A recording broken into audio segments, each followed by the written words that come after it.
If you're a new manager and your company just announced a change that impacts your team, how you react can either build or burn trust. Maybe the change is a complete restructure. Maybe it's a new process, a new tool, a reporting change, or a shift in priorities.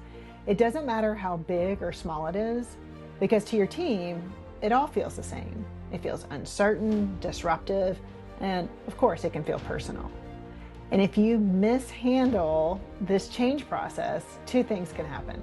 First, you'll lose trust, not because the change is hard, but because you made it harder by not reading the room and seeing how they were reacting. Second, you look like the leader who can't get their team to adapt.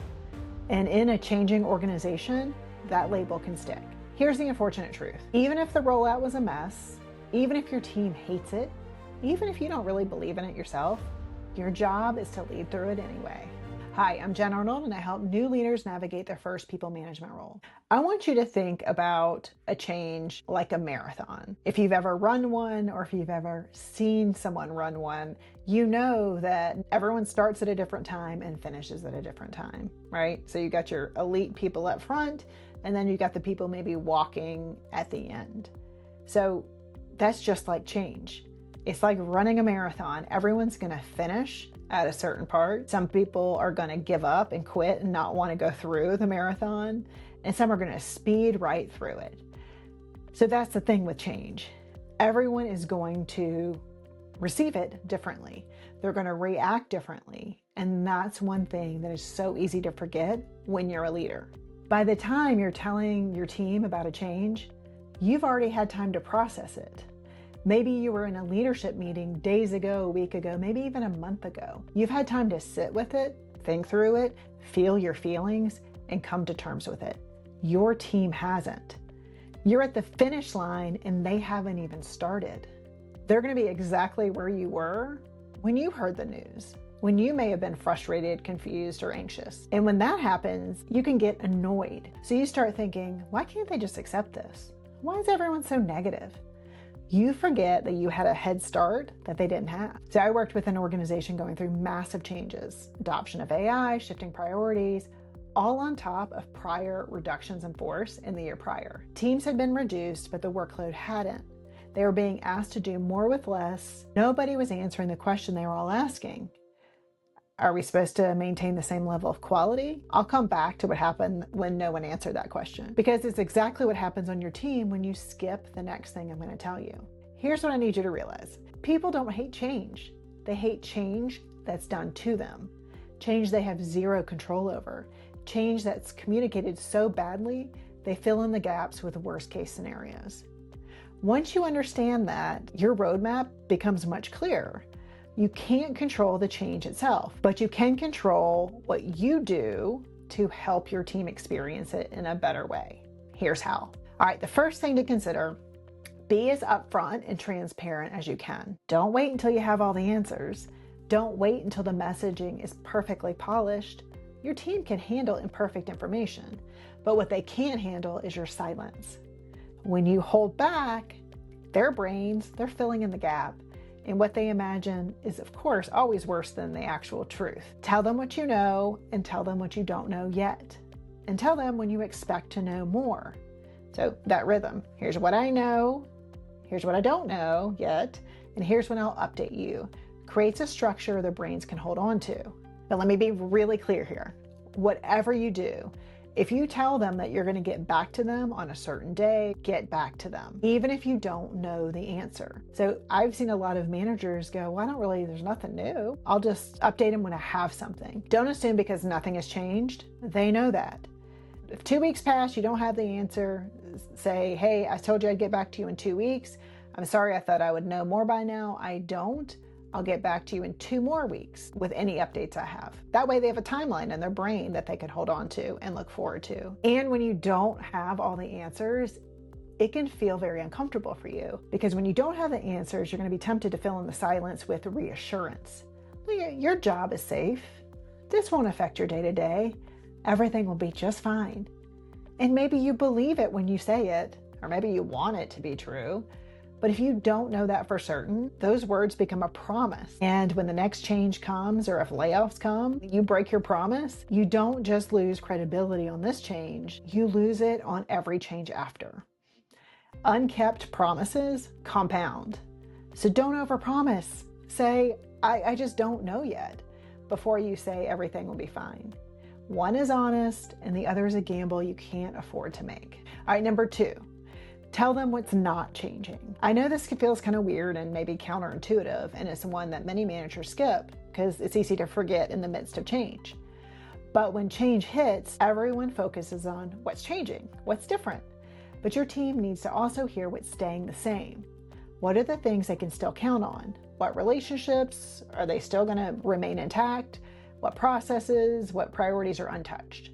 Anchoring people in certainty reduces that mental load. The change doesn't disappear. It's that their brain has something stable to stand on while they're processing the thing or things that are shifting. That way, the change doesn't feel like their whole world is falling apart. I was coaching a leader who got her entire team taken away from her, and she got a new team, hodgepodge from other leaders. And this was my advice to her. And so, yes, their world had just been rocked. They have a completely new reporting structure and leader. But when she emphasized, well, hey, you still are serving the same clients, you're still doing the same work, that made it feel like, okay, it's still the same thing, it's just a different reporting line. Yes, that's a change, but it's one thing, not everything. So you can say something like, hey, these 3 things are not changing. Or if there was like one thing for you to hold on to, just say that. That gives people enough stability to focus on their work again. If you're navigating your first leadership role and you want more videos and more strategies like this, subscribe. I post new videos every week specifically for new managers who weren't given the support to navigate their first few years. All right, number 3, explain the why behind the change. People don't resist change because they're difficult.